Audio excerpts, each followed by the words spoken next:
बंदी छोड़ सतगुरु राम।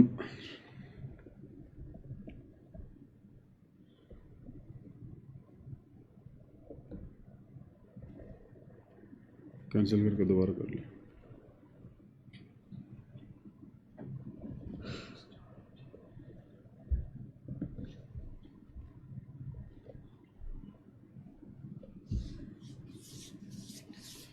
बंदी छोड़ सतगुरु रामपाल जी परमेश्वर जी की जय हो। परम पिता परमात्मा सारी सृष्टि के रचनहार कुल मालिक असंख्य ब्रह्मांडों के स्वामी जगत गुरु तीनों लोकों में प्रवेश करके सबका धारण पोषण करने वाले राजाधिराज आत्माधार नाथों के नाथ देवों के देव महादेव सर्वेश्वर महेश्वर मृत्युंजय अजरो अमर आदि अनादि सनातनी प्रभु जगत पिता जगदीश्वर श्री श्री 1008 की उपाधि के वास्तविक अधिकारी अकाल मूरत शब्द स्वरूपी राम वासुदेव सर्वगतम ब्रह्म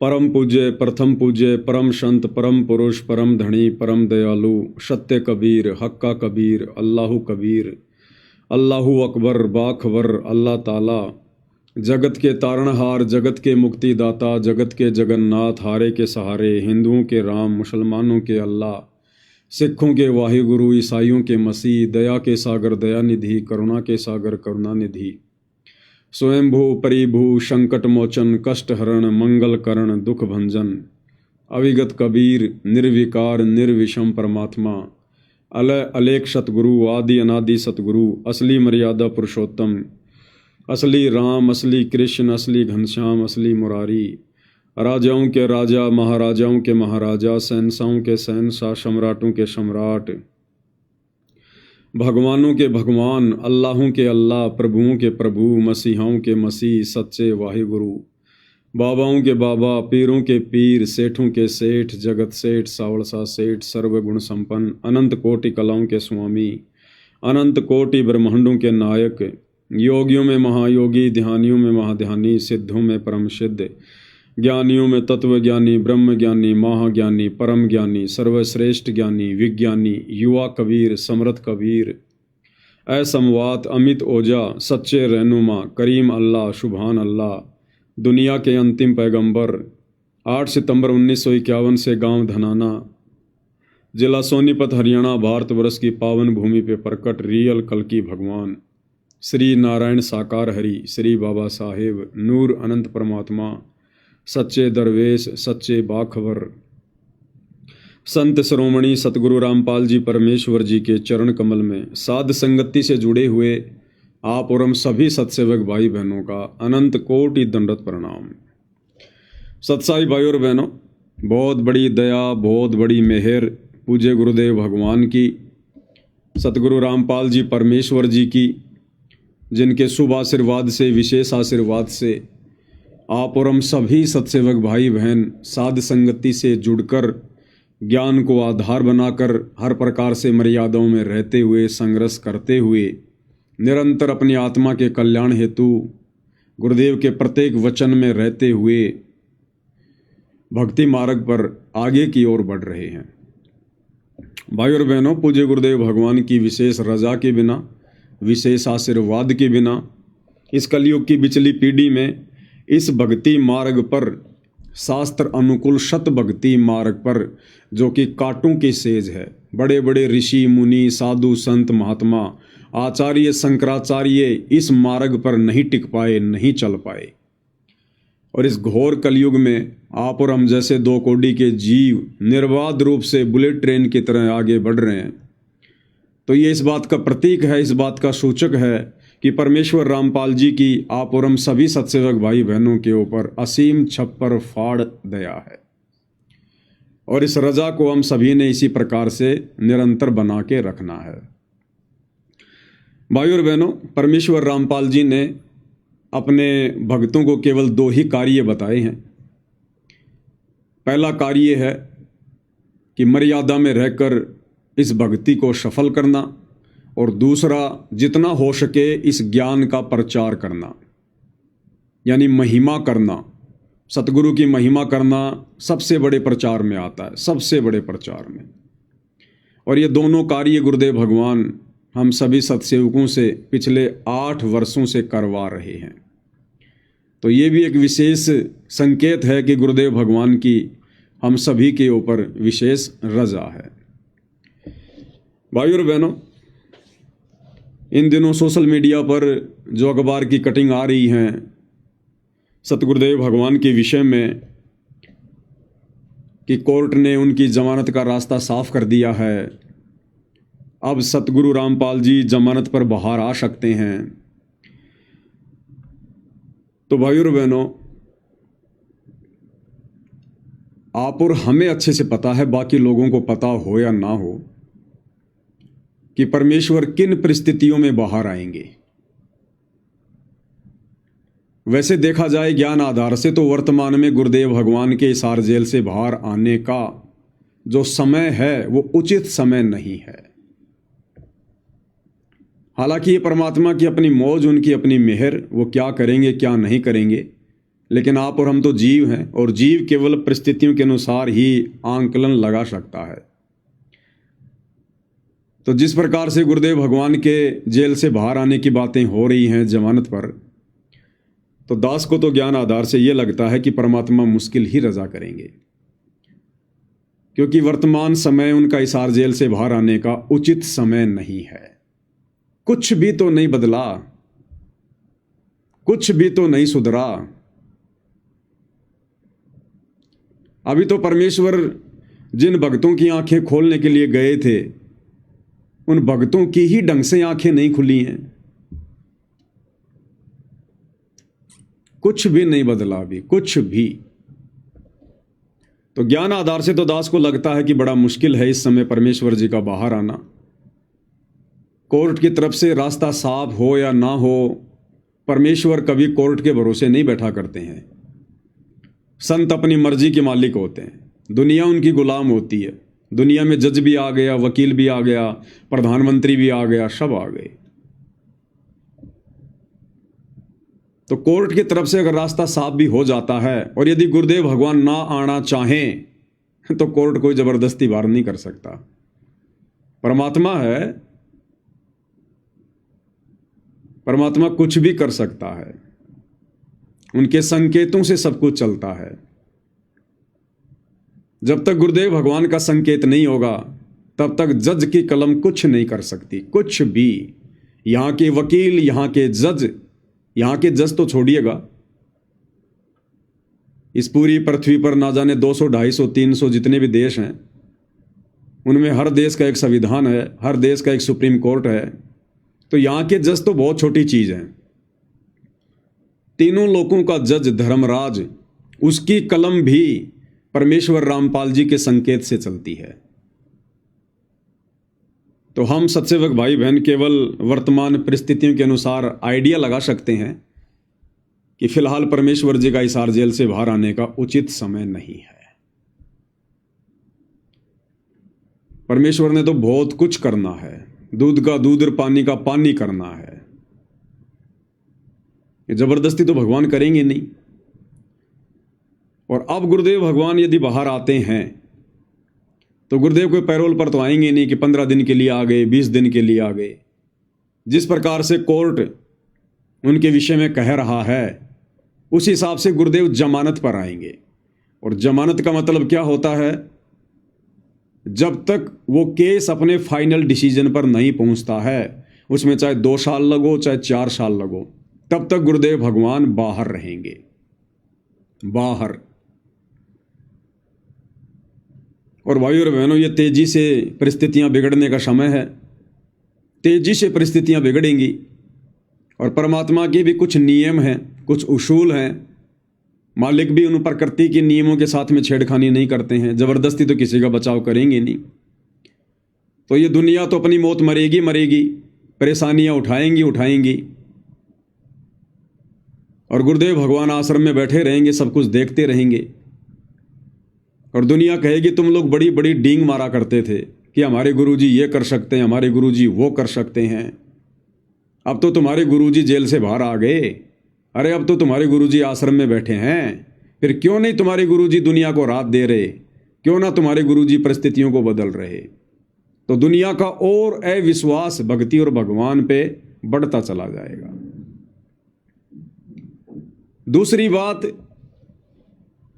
सतलोक आश्रम मैनेजमेंट हरियाणा जिसको सद्बुद्धि देने के लिए, जिसको अपनी गलतियों का एहसास करवाने के लिए, जो गलतियां सतलोक आश्रम वालों ने, गुरुदेव के कलयुगी परिवार ने, उनके बेटा बेटी भाई बंधु रिश्तेदारों ने बरवाला कांड से पहले की हुई हैं, बरवाला कांड के समय की थी और बरवाला कांड के बाद तो लगातार ही कर रहे हैं। परमात्मा उनको एक मौका देना चाहते हैं कि नालायकों, मेरे हिसार जेल से बाहर आने से पहले पहले सुधर जाओ, माफी मांग लो। लेकिन इन लोगों का तो कुछ भी नहीं सुधरा, ये तो उल्टा बिगड़ते चले जा रहे हैं। और परमेश्वर ने जो अपना यथार्थ मार्ग 13वां कबीर पंथ, जो साध संगतियां शुरू करवाई हैं, परमेश्वर ने अपनी विशेष आत्माओं को साध संगति से जोड़ा। और किस प्रकार से भक्ति मार्ग पर गुरु को प्रसन्न किया जाता है, गुरु की पूजा की जाती है, कैसे हमने मर्यादा में रहकर संघर्ष करते हुए गुरु को परमात्मा मानकर, ज्ञान को आधार बनाकर, घर को आश्रम बनाकर भक्ति करनी होती है। अपने हजारों बच्चों से परमेश्वर वो भक्ति क्रिया करवा रहे हैं। अब यदि इन परिस्थितियों में गुरुदेव भगवान आ जाते हैं और यदि उनका आदेश हो जाता है सभी के लिए आश्रम में आने का, तो भाई और बहनों, गुड़ और गोबर एक हो जाएगा। गधे और घोड़े एक ही खूंटे से बन जाएंगे। फिर क्या निष्कर्ष निकला, क्या फायदा निकला? जो परमेश्वर ने लाखों की संगत में से अपने चंद हीरे मोती लाल छांट कर जो साध संगति से जोड़े थे, अगर उनको भी आश्रमों में जाकर वही क्रिया करनी है, घिसी पिटी 12वें पंथ की भक्ति करनी है, आदि अधूरी पतिव्रता पद की भक्ति को छोड़कर सबका जयकारा लगाना, सबको दंडवत करना, सबके जो है प्रकट दिवस मनाना, सबके बोध दिवस मनाना, फिर क्या फर्क रह जाएगा गधे और घोड़ों में? और दूसरी तरफ कोर्ट के नियम अनुसार जो जमानत मिलनी है, तो नियम भाई और बहनों आपने पढ़े ही होंगे। उन नियमों में साफ साफ कहा है कोर्ट ने कि संत रामपाल जी कुछ नियम और शर्तों के दायरे में रहकर जमानत प्राप्त कर सकते हैं। वो नियम क्या हैं कि संत रामपाल जी किसी भी प्रकार का धार्मिक या सामाजिक कोई भी कार्यक्रम नहीं कर सकते। संत रामपाल जी भक्तों की भीड़ इकट्ठा नहीं कर सकते। संत रामपाल जी कोई प्रवचन नहीं कर सकते, सत्संग नहीं कर सकते। अब भाइयों और बहनों, संत आता किस लिए धरती पर? परमात्मा आते किस लिए धरती पर? सत्संग करने के लिए, उपदेश देने के लिए, धर्म यज्ञ करवाने के लिए, भंडारे करवाने के लिए। और उन कार्यों के लिए हाई कोर्ट मना कर रहा है कानून के नियम अनुसार। तो परमेश्वर फिर जेल से बाहर आके क्या करेंगे? फिर जेल से बाहर आके क्या करेंगे परमेश्वर? भक्तों को बुला नहीं सकते, भक्तों को इकट्ठा नहीं कर सकते। अगर भक्तों की भीड़ इकट्ठा कर ली और किसी ने सूचना दे दी तो कोर्ट उनकी जमानत फिर से रद्द कर देगा। धार्मिक भंडारे कर नहीं सकते, सत्संग कर नहीं सकते। तो जब सत्संग भंडारे नहीं करेगा, जब संत भंडारे नहीं करेगा, सत्संग नहीं करेगा, अपने भक्तों को बुलाकर प्रवचन नहीं करेगा, तो फिर संत और क्या करेगा? तो फिर ऐसी जेल और ऐसा आश्रम उनके लिए तो, क्योंकि संतों के लिए तो ना कोई जेल मायने रखती, ना कोई आश्रम मायने रखता। वो तो लाभ हानि सुख दुख में एक समान ही महसूस करते हैं। तो भाई और बहनों, इन वर्तमान सभी परिस्थितियों को मद्देनजर रखते हुए दास को तो यही समझ में आ रहा है कि गुरुदेव का कलयुगी परिवार भले ही अपने आप को शाना समझकर, अपने आप को चतुर समझकर और तमाम मर्यादाओं को दरकिनार करते हुए, राजनेताओं की चापलूसी करते हुए, क्योंकि ये लोग इसीलिए तो ये सारा काम कर रहे थे। मुख्यमंत्री की रैलियों में भक्तों को भेजना, हरियाणा रोडवेज की बसों में भक्तों को भर भर के जैसा बीजेपी सरकार ने कहा वहाँ भक्तों को भेजना, ये चापलूसी इसलिए तो की जा रही थी कि हमारे गुरुजी को बीजेपी सरकार जमानत दिलवा दे। तो भाई और बहनों, किसी भी सरकार के रहमो करम पर दास को नहीं लगता कि हमारे भगवान जमानत पर आएंगे। अगर आ गए तो उनके कलयुगी परिवार में एक अहंकार उत्पन्न हो जाएगा, एक बहुत भयंकर जो रोग है मान बढ़ाई, अहंकार, कि हमने प्रयास किया, हमने कोशिश की, तब कहीं जाकर गुरुजी जेल से बाहर आए हैं। तो परमात्मा की तो कोशिश है अहंकारियों के अहंकार को तोड़ना। और भी बहुत सारे कारण हैं भाई और बहनों, तो दास को तो लगता नहीं। बाकी देखो, परमात्मा की अपनी मौज है, अपनी मर्जी है। अगर वे आना चाहेंगे तो रोक कौन देगा उनको? फिर हम सब के आइडियाज, हम सब के आंकलन धरे के धरे रह जाते हैं, क्योंकि फिर उनकी मर्जी के आगे किसी की नहीं चलती है। लेकिन दास तो परिस्थितियों के अनुसार बता रहा है। अब भाई और बहनों, दूसरा, अगर गुरुदेव के लड़कों के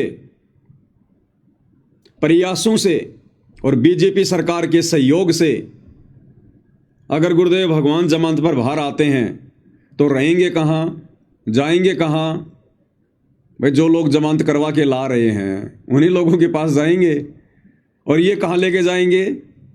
इन्होंने तो पहले से ही पब्लिसिटी कर रखी है, विश्व का सबसे बड़ा आश्रम धनाना आश्रम, सबसे बड़ा आश्रम धनाना आश्रम। तो गुरुदेव को ये कहाँ लेकर जाएंगे? धनाना आश्रम में लेके जाएंगे। और जहां गुरुदेव रहेंगे वहां वो प्रवचन नहीं कर सकते, जमानत के नियम अनुसार भक्तों को इकट्ठा नहीं कर सकते। और यदि इकट्ठा किया, भीड़ जमा हुई, तो तुरंत न्यूज जाएगी, तुरंत समाचार जाएगा प्रशासन के पास में। क्योंकि जो प्रशासन के जो मुखबिर होते हैं, उनके जो एजेंट होते हैं, वो हर प्रकार की खबर रखते हैं। तो जमानत कैंसिल। और ये संगत रुकने वाली नहीं है, ये संगत रुकने वाली नहीं है। ये जो भीड़ इकट्ठा कर दी गई है इन आश्रमों में, ये भीड़ अपने कोऑर्डिनेटरों के कहने से नहीं रुकने वाली। अगर इस बात का पता चल गया कि गुरुजी धनाना आश्रम में आ गए, तो ये कोऑर्डिनेटर चाहे कितने पीले पर्चे निकाल देना, फिर कितनी ऑडियो डाल देना, कितना ही धमका लेना, ये अंध भगत हैं, अंध भगत। फिर ये नहीं रुकने वाले जब इनको पता चल जाएगा कि गुरुजी धनाना आश्रम में आ गए। फिर ये जैसे तैसे कुछ भी करके आना पड़े इनको, ये भीड़ आएगी फिर तगड़ी। ये नहीं सुनेंगे फिर तुम्हारी बातें, क्योंकि ये अंध भगत हैं, ये सत्सेवक नहीं है, ज्ञानी आत्मा नहीं है, ये अंध भक्तों की फौज तुम लोगों ने जमा कर दी। फिर ये भीड़ नहीं रुकेगी, चाहे तुम कितने गुरुजी के आदेश बता देना कि गुरुजी का आदेश है धनाना में कोई नहीं आएगा, कोई नहीं सुनेगा तुम्हारी बात। और अपने गुरुजी के दर्शनों के लिए ताबड़तोड़ आएंगे ये। और जैसे भीड़ इकट्ठा हुई, उसके बाद फिर क्या होगा? जमानत के नियम टूटेंगे। दूसरी बात, अगर भीड़ जमा नहीं होगी, गुरुजी सत्संग नहीं करेंगे, भंडारे नहीं होंगे, तो भगत क्या करेंगे? फिर भगत क्या करेंगे? जिस आश्रम में गुरुजी रहेंगे वहां तो संगत जाएगी नहीं, वहां तो संगत को बुलाया नहीं जाएगा डर के मारे। बाकी आश्रमों में संगत बैठी बैठी क्या करेगी? संगत का दिमाग तो रहेगा धनाना आश्रम में या जहां भी गुरुदेव भगवान रहेंगे वहां पर, और शरीर रूप में बैठे रहेंगे उन दूसरे आश्रमों में। तो भाई और बहनों, पूरा सिस्टम ही खराब हो जाएगा, पूरा सिस्टम। तो दास को तो छोटी बुद्धि से यही लग रहा है कि प्रशासन चाहे कुछ भी छूट दे दे, कुछ भी राहत दे दे, कुछ भी कर दे अपनी तरफ से, जो कानून के नियम है, समय आने पर कानून तो अपना कार्य करता ही है। और बाकी ज्ञान आधार से थोड़ा सा दास को अभी लग नहीं रहा कि परमेश्वर आ सकते हैं। बाकी उनकी मौज, उनकी मर्जी भाई और बहनों। परमात्मा तो ना जाने फिर एक पल में क्या से क्या कर दें। समर्थ है धरती पर, प्रशासन को पता भी नहीं चले और भंडारे भी होते रहे, भीड़ भी आती रहे, क्योंकि है तो भगवान वही धरती पर जो 650 साल पहले था। तो काशी के भंडारे में सेवादार जमीन से 1 फुट ऊपर चल रहे थे, लेकिन किसी का ध्यान नहीं गया। सतलोक से पानी की धारा आ रही थी, किसी का ध्यान नहीं गया। तो है तो वही कबीर भगवान धरती पर। चाहे लाखों की भीड़ आ जाओ गुरुदेव भगवान के पास में, परमात्मा अगर नहीं चाहेंगे तो किसी को पता नहीं चलेगा। प्रशासन को तो 10-50 भगत ही दिखाई देंगे और वहाँ पर मेला लगा होगा। ये तो समर्थ की अपनी मौज है भाई और बहनों, इसके विषय में तो हम कुछ कह नहीं सकते। लेकिन वर्तमान परिस्थितियों को देखते हुए, क्योंकि परमेश्वर अपने भक्तों की छटनी करने के लिए गए थे जेल में, किसी प्रशासन के दबाव में नहीं गए। वो तो एक कारण बनता है, एक कारण बनता है। बाकी रियलिटी तो आप और हमें पता है। और छटनी अभी हुई नहीं भाई और बहनों, छटनी अभी हुई नहीं। भक्तों की सोच में बदलाव अभी आया नहीं। जितना मूर्ख गुरुदेव भगवान छोड़कर गए थे, उससे भी 4 कदम आगे मूर्खता की हद पार करके बैठे हैं, हद पार करके। खैर भाई और बहनों, तो परमेश्वर की अपनी मौज है, सबको समय का इंतजार है, क्या होगा क्या नहीं होगा। लेकिन इन सभी बातों के बीच में हम सब भगत भाई बहनों ने अपने परमेश्वर की महिमा करना नहीं भूलना है। ये तो चलता रहेगा भाई और बहनों, 21 ब्रह्मांड का रूल ही ऐसा है, ये प्रक्रियाएं ऐसी हैं, ये चलती रहेंगी, कोई बड़ी बात नहीं है। हमने तो अपने गुरुदेव भगवान की उसी प्रकार से महिमा करते रहना है जिस प्रकार से हम पिछले 8-10 वर्षों से करते रहे हैं। और हम भगत भाई बहनों ने क्या करना है क्या नहीं करना है वो आप लोगों को वीडियो के माध्यम से समझा दिया गया है। अंत में हमने इस ज्ञान मार्ग पर, ज्ञान को आधार बनाकर ही भक्ति मार्ग पर आगे बढ़ना होगा। तो परमेश्वर की महिमा में आज हम आगे बढ़ते हैं। और जैसा कि बार बार आप भाई बहनों को बताया जाता है, और ये बार बार बताना बहुत ही जरूरी है भाई और बहनों, क्योंकि युगों युगों से हम जो गलती करते आ रहे हैं, हम फिर से उस गलती को ना दोहरा दें, फिर से हम अपने जन्म ना बढ़ा लें, अपने परमेश्वर को दुखी ना कर दें। उसके लिए हमने बारंबार उन पिछली गलतियों को दोहराना शिक्षात्मक रूप से बहुत जरूरी है। और सबसे बड़ी गलती क्या रही हमारी युगों युगों से? हमने गुरु को परमात्मा नहीं माना, केवल अपना गुरु मानकर छोड़ दिया, एक संत मानकर छोड़ दिया, उन्हें कबीर नहीं माना, परमात्मा नहीं माना। तो ये गलती हम भाई बहन वर्तमान में नहीं दोहराएंगे बिल्कुल भी। इसीलिए गुरुदेव भगवान ने इस कलयुग की पिछली पीढ़ी में आकर हमें ये सत उपदेश दिया है, हमें ये तत्व ज्ञान दिया है, हमें झेरे कुएं से निकालकर परमेश्वर ने अमृत पिलाया है। तो भला अब हम इस अमृत को कैसे बर्बाद होने देंगे? तो परमेश्वर हमें इसी दिशा में आगे बढ़ाते हुए, अपने सत्संग के माध्यम से और अधिक दृढ़ करते हुए क्या कह रहे हैं कि योगी कौन होता है? योगी, योगी यानी भगत। आध्यात्मिक भाषा में योगी को कहते हैं भगत। और हमने सोच लिया कि योगी वो होता है जो योग क्रिया करता है, जैसे बाबा रामदेव करता है, कभी पेट को हिला देता है, कभी ऊपर को पैर कर लेता है। तो हमने सोच लिया योगी वो होता है जो योग करता है। लेकिन परमेश्वर कह रहे हैं कि योगी वो नहीं होता जो खाली योग करता है। योगी यानी भगत। और भगत हम कब बनेंगे, कैसे बनेंगे? उसके लिए गुरुदेव हमें गीता अध्याय 2 श्लोक नंबर 53 का उदाहरण दे रहे हैं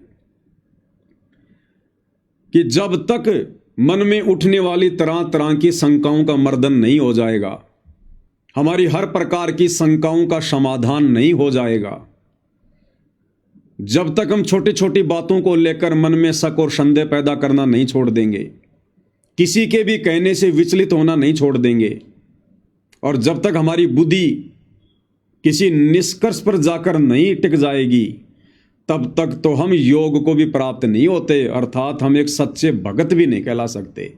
भक्ति तो उसके बाद शुरू होती है।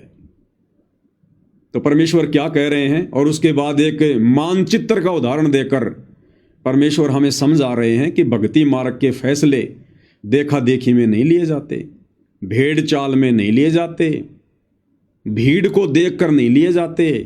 भक्ति मार्ग के फैसले ये प्रमाण देखकर, सबूत देखकर और ज्ञान को आधार बनाकर लिए जाते हैं। तो क्या कह रहे हैं परमेश्वर, ध्यान से सुनिएगा।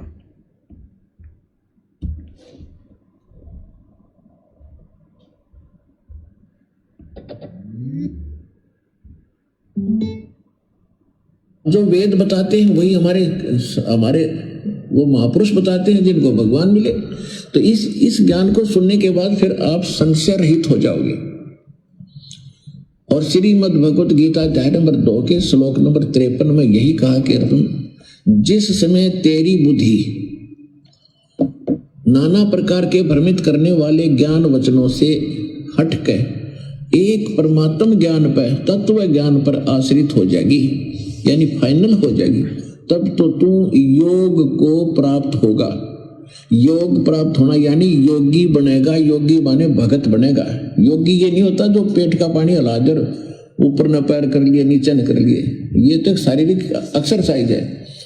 योग का अर्थ है भक्त, परमात्मा से मिलने की प्रयत्न करने वाला, नहीं परमात्मा से योग करने वाला, मेल करने के लिए जो प्रयत्नशील है उसको योगी कहते हैं, भक्त कहते हैं। तब तक तू भगत बनेगा। और भगत भी तभी बनोगे जब आप कभी निसंशय होकर लग जाओगे। फिर तो कोई आ जाओ आपके सामने, आप ज्ञान में उससे विचलित नहीं हो सकते, वो चाहे मानो चाहे ना मानो वो बात। अभी तक भाई और बहनों, संगत में यदि असल में कोई योगी बना है, कोई योग को प्राप्त हुआ है, यदि परमात्मा से मेल करने की दिशा में कोई आगे बढ़ रहा है, केवल सत्सेवक भाई बहन है जो किसी भी बात को लेकर भ्रमित नहीं होते, संशय वाली स्थिति में नहीं होते। हमारा जो मत है हमेशा वो क्लियर रहता है, साफ सुथरा रहता है कि हमने क्या करना है, कैसे करना है। और बाकी हमारे जो अन्य भाई बहन हैं जो सतलोक आश्रमों से जुड़े हुए हैं, वो अभी योग को प्राप्त नहीं हुए। अभी उन्हें कोई भी विचलित कर सकता है, कोई भी उन्हें डगमग कर सकता है। एक सेकंड में उनको राजनेताओं की रैलियों में बैठा दिया जाता है, एक सेकंड में उनको धर्म भंडारों में बैठा दिया जाता है, एक सेकंड में उनको आरक्षणों में बैठा दिया जाता है, एक सेकंड में गुंडों की सीबीआई जांच के समर्थन में खड़ा कर दिया जाता है। बस उनको एक पीला पर्चा दिखा दो, व्हाट्सएप के ग्रुपों में डाल दो, उसके बाद वो नहीं देखते कि गुरुजी का आदेश है या नहीं है, गुरुजी के ज्ञान आधार से उचित है या नहीं है, वो कुछ नहीं देखते। वो बेचारे संशय वाली स्थिति में जी रहे हैं, भ्रमित हैं, डामाडोल हैं भक्ति मार्ग पर। गीता अध्याय 2 श्लोक नंबर 53 के अनुसार अभी उनकी भक्ति शुरू नहीं हुई है। तो परमेश्वर ने योगी भी साध संगति से जोड़कर अपनी सत्सेवक आत्माओं को ही बनाया है। अब आगे गुरुदेव भगवान मानचित्र का उदाहरण देकर क्या समझा रहे हैं कि हमने किस प्रकार से भक्ति मार्ग के फैसले लेने चाहिए। इन आश्रमों से जुड़े हुए भाई बहनों को विचार करना चाहिए ये आगे का सत्संग सुनकर। गुरुदेव इसमें कह रहे हैं कि मान लो आप कहीं जा रहे हो, रास्ते रास्ते रास्ते रास्ते, या जैसे हम लोग भक्ति मार्ग पर चल रहे हैं और रास्ते में आपकी किसी से बातचीत हो जाए और आप उसको कहो कि भाई मैं तो जयपुर से दिल्ली जा रहा हूं। वो आपसे पूछे भाई कहां जा रहे हो, और आपको भाई मैं तो दिल्ली जा रहा हूं, और जा रहे हो आप जी बंबई की तरफ उल्टा, और वो व्यक्ति आपसे कहे कि भाई आपकी तो दिशा गलत है, भले पुरुष तू तो उल्टा जा रहा है उल्टा, और जितना उल्टा जाएगा उतना ही तू दुखी होगा, परेशान होगा, तेरा मार्ग उतना ही लंबा हो जाएगा। तो उल्टी दिशा में जा रहा है, दिल्ली तो उधर है उत्तर दिशा की तरफ, तू तो दक्षिण की तरफ जा रहा है बंबई की तरफ। तो गुरुदेव भगवान ने बताया यदि वो होश में होगा, यदि वो समझदार होगा, तो तुरंत विचार करेगा कि इस व्यक्ति ने ऐसा कहा तो क्यों कहा, कोई तो कारण होगा, इसका मेरे से कोई स्वार्थ नहीं है, मेरी और इसकी कोई रिश्तेदारी नहीं है।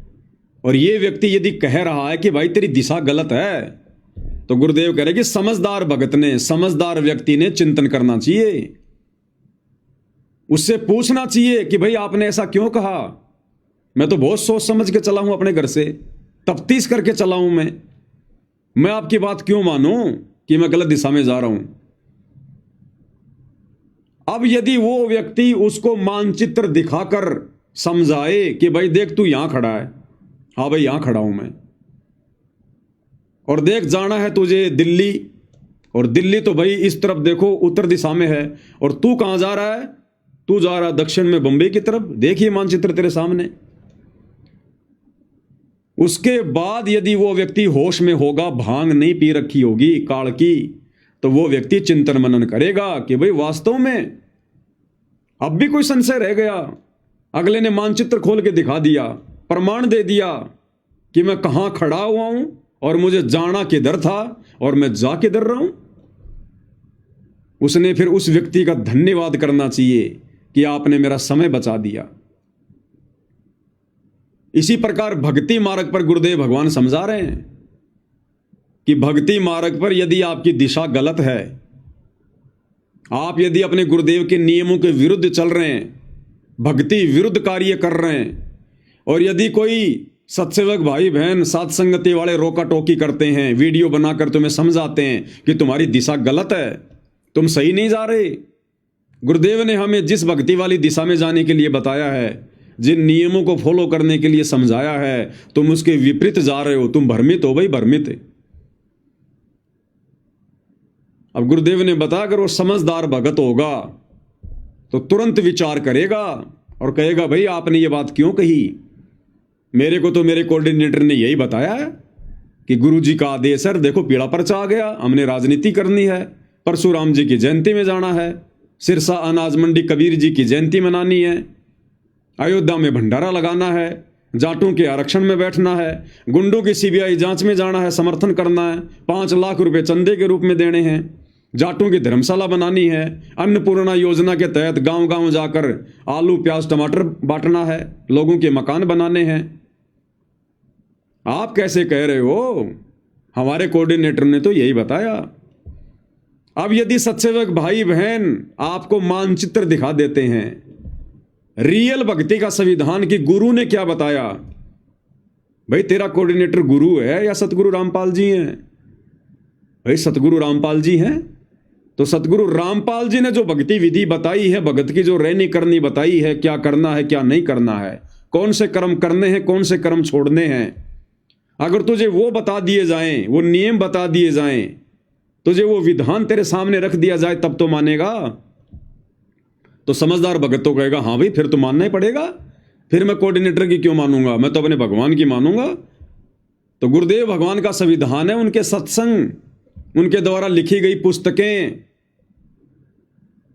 अगर वो उसको दिखा दिए जाएं, समझा दिया जाए कि देख गुरुदेव भगवान ने क्या क्या आदेश दे रखा है सत्संगों में, नियमों में, और देख बावड़े ये तेरे कोऑर्डिनेटर, ये गुरुदेव का कलयुगी परिवार, ये देख काल प्रेरणा से तेरी सारी मर्यादा तोड़वा रहे हैं। अगर भगवान राजनीति करवाएगा अपने भक्तों से, तो भक्ति क्या फिर आसाराम बापू करवाएगा। तो फिर उस भगत ने विचार करना चाहिए कि बात तो सही है भाई, अरे मैं जुड़ा भक्ति मार्ग पर अपने आत्म कल्याण के लिए, मोक्ष के लिए, और मोक्ष होगा सतगुरु के भक्ति विधान पर चलने से, उनकी मर्यादाओं में रहने से, और मैं मर्यादाओं को तोड़कर आगे बढ़ रहा हूं और सोच रहा हूं मैं सतलोक जाऊंगा, ये तो कभी नहीं हो सकता।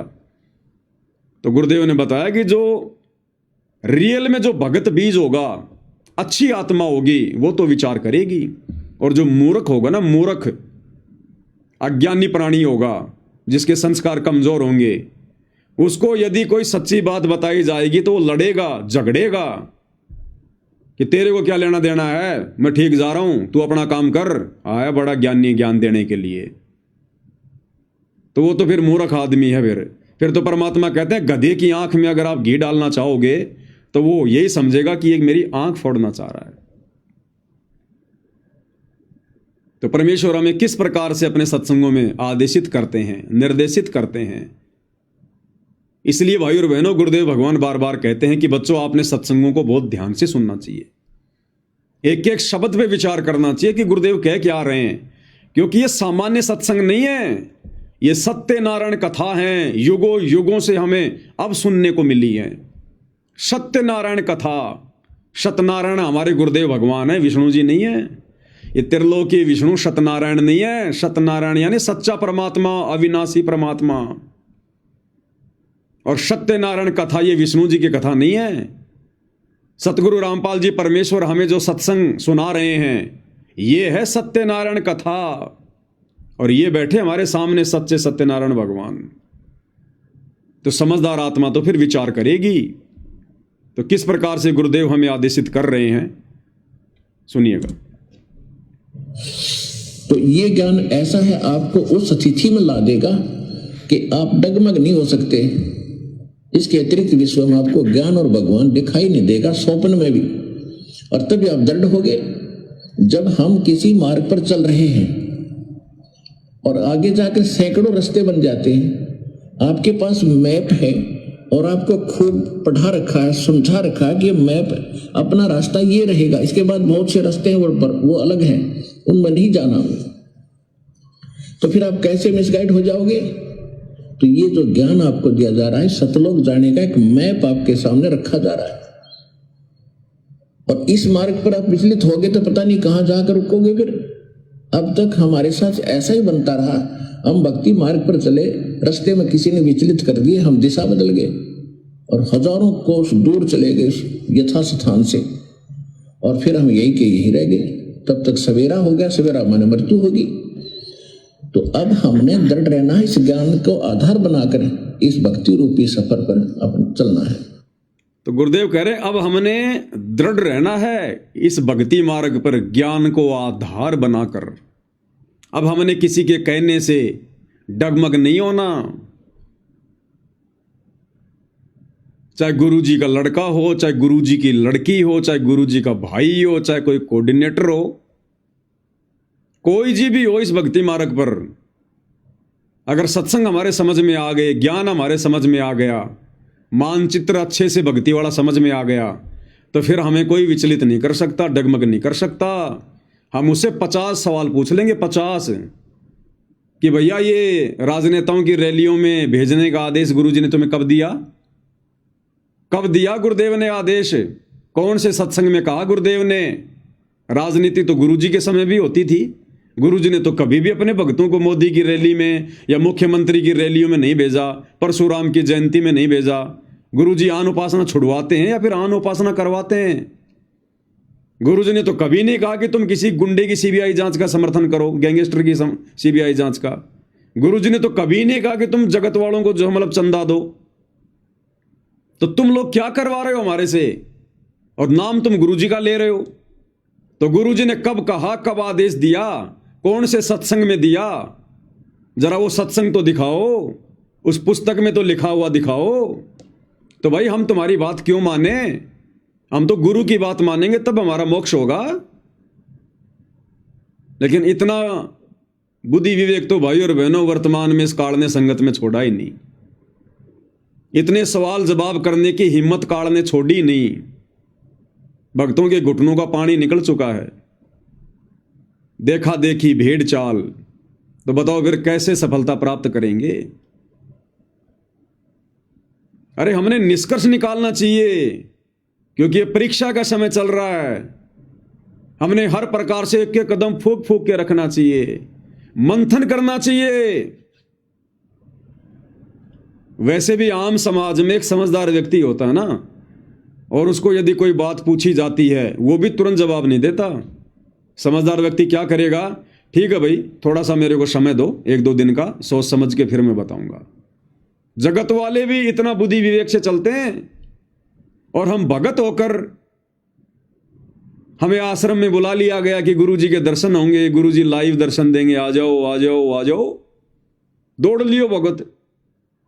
चलो वो तो ठीक है भाई, गुरुजी दर्शन दे रहे हैं, बहुत अच्छी बात है, दौड़ लिए, आ गए आश्रम में। रात के 12 बजे फिर तुम्हारे को हरियाणा रोडवेज की बसों में बैठाया जा रहा है कि बैठो बैठो बैठो, और कोई सवाल जवाब ही नहीं कर रहा। भाई कहां ले जा रहे हो? अरे कहां ले जाके पटकोगे, कहां ले जाके छोड़ोगे, ये तो बता दो। नहीं नहीं नहीं, चलो चलो बाद में बताएंगे, गुरुजी का आदेश है, गुरुजी का आदेश है, सेवा सेवा सेवा। अरे भाई कौन सी सेवा, कैसी सेवा? आश्रम के बाहर कौन सी सेवा आ गई? जब तक वो क्लियर नहीं करते तब तक आप लोगों ने बैठना नहीं चाहिए था उन बसों में। लेकिन भेड़ चाल है भाई और बहनों। भेड़ों को यदि कोई ट्रक में डालता तो भेड़ें सवाल जवाब नहीं करती हैं, वो तो एक दूसरे के ऊपर सेट हो जाती हैं। अब भाई और बहनों, ज्ञान आधार से यदि हम निष्कर्ष निकालें तो निष्कर्ष भी गुरुदेव के सत्संगों को आधार बनाकर ही निकाला जाएगा, दूसरा कोई तरीका नहीं है, क्योंकि ये ज्ञान मार्ग है। अब गुरुदेव भगवान हमें क्या बता रहे हैं, निष्कर्ष कैसे निकलता है, सत्संगों को कैसे आधार बनाया जाता है। अब ये सत्संग है पूज्य गुरुदेव भगवान का। अब गुरुदेव भगवान हमें गीता जी के कुछ श्लोक पढ़ा रहे हैं। अब मात्र ये श्लोक नहीं है, गुरुदेव केवल हमारे को श्लोक ही नहीं समझा रहे, बैकग्राउंड में ना जाने कितनी शिक्षाएं हैं। इस पॉइंट को आधार बनाकर जो गुरुदेव समझा रहे हैं, हम कहां अपना बचाव कर सकते हैं। इसमें गुरुदेव भगवान हमें गीता अध्याय 8 श्लोक नंबर 17 का हवाला दे रहे हैं गीता जी को दिखाकर। और इसमें गीता ज्ञानदाता कह रहा है कि मुझे प्राप्त होकर फिर कभी प्राणी का जन्म और मरण नहीं होता। कौन कह रहा है? ब्रह्म गीता ज्ञानदाता काल, कि अर्जुन मुझे प्राप्त होकर, यानी मुझ ब्रह्म को प्राप्त होकर, जो मैं ब्रह्म लोक में रहता हूं, मेरा ओम नाम है, मुझको प्राप्त होकर ये प्राणी फिर कभी जन्म और मरण में नहीं आता। गीता अध्याय 8 श्लोक नंबर 17। अब गुरुदेव भगवान क्या कह रहे हैं कि बच्चों, इन गीता अनुवादकों को गीता जी का अनुवाद करना नहीं आया, और जहां जहां इस काल ने बकवाद करी है, इन लोगों को ना तो समझ में आई, फिर दूसरों को यह समझा कैसे सकते थे। अगर इस ब्रह्म की इस बात को हम सत्य मान लें, गीता अध्याय 8 श्लोक नंबर 17 को, कि अर्जुन मुझको प्राप्त होने के बाद, अब ब्रह्म को कैसे प्राप्त होंगे? जब विधि विधान अनुसार इसकी ओम नाम की साधना करेंगे, और जो मर्यादा है वो मर्यादा में रहेंगे, तो इसके ब्रह्मलोक में जाएंगे। ब्रह्मलोक में ये काल रहता है, तो हम इसको ब्रह्म को प्राप्त हो जाएंगे। तो अगर गीता अध्याय 8 श्लोक 17 के अनुसार अगर इस काल की इस बात को हम सत्य माने कि मुझको प्राप्त होने के बाद में ये प्राणी कभी जन्म मरण में नहीं आता, तो फिर गुरुदेव भगवान कह रहे हैं फिर तो भैया वो गीता का अध्याय 4 श्लोक 5 और 9, 12 का 2, 10 का 2, फिर तो वो 4 श्लोक फेल हो जाएंगे। अगर 8 के 17 को सही मान के चलें कि ब्रह्म प्राप्ति के बाद में जन्म और मरण नहीं होता, तो फिर गीता अध्याय 4 श्लोक 5, गीता अध्याय 4 श्लोक 9, गीता अध्याय 10 श्लोक 2, गीता अध्याय 12 श्लोक 2, गीता अध्याय 2 श्लोक नंबर 17 कि अविनाशी तो उसको जान जिसको मारने में कोई सक्षम नहीं। और बाकी श्लोकों में क्या लिखा हुआ है कि अर्जुन तेरे और मेरे भी बहुत जन्म हो चुके हैं, तू नहीं जानता मैं जानता हूं, मेरे जन्म और मरण अलौकिक हैं। अगर 8 के 17 को सही मान लें कि ब्रह्म की भक्ति करने से जन्म और मरण समाप्त हो जाता है, जीव कभी मृत्यु में नहीं आता, दोबारा जन्म नहीं होता, तो फिर बाकी श्लोक पहले वाले वो गलत साबित हो जाएंगे। तो इसी प्रकार भाई और बहनों, पहले आप ये सुनिएगा, फिर आगे भक्ति मार्ग में हम इसका विश्लेषण करेंगे। हे अर्जुन, ब्रह्मलोक पर्यंत सब लोग पुनर्वृत्ति में हैं, परंतु हे कुंती पुत्र, मुझको प्राप्त होकर पुनर्जन्म नहीं होता। अगर ये सत्य है ये श्लोक, तो वो चौथे अध्याय का 5वां और 9वां गलत हो गया, और 15वें अध्याय का 16वां और 17वां भी गलत हो गया, और फिर 18वें अध्याय का 62वां, 15वें अध्याय का 4, 1 से लेकर 4, वो सारे श्लोक गलत सिद्ध हो जाते हैं। नहीं, ये समझन का अंतर है। यहाँ वो क्या कहना चाहता है कि जो इस मेरे प्रोसीजर को नहीं होते वो मुझे प्राप्त हो जाते हैं, तो मेरे प्राप्त होने वाले को भी जन्म मृत्यु में रहना ही पड़ता, जो ये बात नहीं जानते। तो क्लियर कर दिया गुरुदेव ने। इसी प्रकार भाई और बहनों, अध्यात्म मार्ग में 2014 बरवाला कांड के बाद गुरुदेव भगवान के कलयुगी परिवार ने, इन कोऑर्डिनेटरों ने भगत समाज से जो जो मर्यादा विरुद्ध ये कर्म करवाए हैं, और आदेश किसका बताया? गुरुदेव का, भगवान का, परमात्मा का, कि गुरु जी का आदेश है, हमने 2019 में कांग्रेस सरकार को फुल समर्थन करना है, कांग्रेस सरकार को जिताना है, बीजेपी को हराना है। 2024 में इन्होंने गुरु जी का नाम लेकर नया आदेश निकाल दिया कि अब हमने कांग्रेस को छोड़कर बीजेपी को जिताना है, बीजेपी का फुल सपोर्ट करना है, और जो व्यक्ति बीजेपी को वोट नहीं देगा उसकी आश्रमों में नो एंट्री, उसको गुरुद्रोही घोषित कर दिया जाएगा। हमने राजस्थान के गैंगस्टर आनंदपाल सिंह को शहीद का दर्जा दिलवाने के लिए राजपूत करणी सेना के साथ मिलकर रैलियां निकालनी है, धरने प्रदर्शन करने हैं और राजपूत करणी सेना को चंदे के रूप में पैसा देना है। गुरुजी का आदेश है। हमने हरियाणा के जाट आरक्षण में जाट भाइयों का समर्थन करना है, उनके धरनों पर जाकर बैठना है और चंदे के रूप में आरक्षण संघर्ष समिति को पैसा देना है। हमने आन उपासकों के लिए अयोध्या में जाकर भंडारा लगाना है। हरियाणा के गोहाना के सोनीपत में जाट धर्मशाला का 5वां फ्लोर बनाना है। गुरुजी का आदेश है, 1 करोड़ रुपया लगेगा। परशुराम की जयंती में जाना है, जो कि आन उपासना के अंतर्गत आती है। कबीर जयंती में जाना है, सिरसा अनाज मंडी, जो कि आन उपासना के अंतर्गत आती है। हमने गांव गांव जाकर लोगों को राशन बांटना है, उनके मकान बनाने हैं, जो कि परमेश्वर के विधान के खिलाफ है। अगर 2014 बरवाला कांड के बाद गुरुदेव के कलयुगी परिवार के द्वारा यानी कोऑर्डिनेटरों के द्वारा गुरुदेव भगवान का आदेश बताकर पीले पर्चे निकालकर जिस प्रकार से संगत से मर्यादाएं तुड़वाई गई हैं, ये आदेश संगत को बताए गए हैं। यदि भाइयों और बहनों हम इन तमाम आदेशों को यदि गुरुदेव भगवान का आदेश माने तो भाइयों और बहनों फिर 2014 बरवाला कांड से पहले गुरुदेव भगवान ने हमें जितना भी ज्ञान दिया, जितना भी भक्ति विधान बताया, जितने भी नियम बताए, फिर भाइयों और बहनों सारे गलत सिद्ध हो जाते हैं, गलत साबित हो जाते हैं।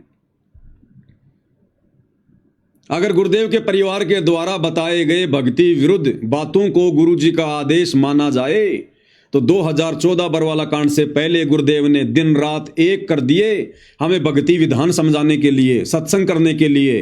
फिर वो सारे सत्संग फेल हो जाते हैं भाई, क्योंकि गुरुजी का भक्ति विधान कहता है कि बच्चों हमने गेम नहीं खेलना, गेम खेलने में किसी का सहयोग भी नहीं करना हमने। और गुरुदेव के परिवार ने धनाना गांव में बैडमिंटन का स्टेडियम बना दिया।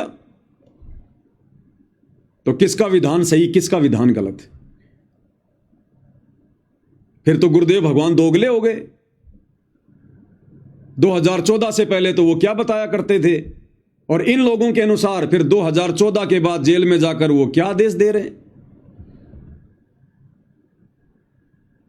हरियाणा के जाट आरक्षण में भक्तों को जाकर बैठा दिया कि गुरुजी का आदेश, जबकि 2014 बरवाला कांड से पहले गुरुजी ने क्या बताया, एक बार गुरुदेव के मुख कमल से सुन लेते हैं।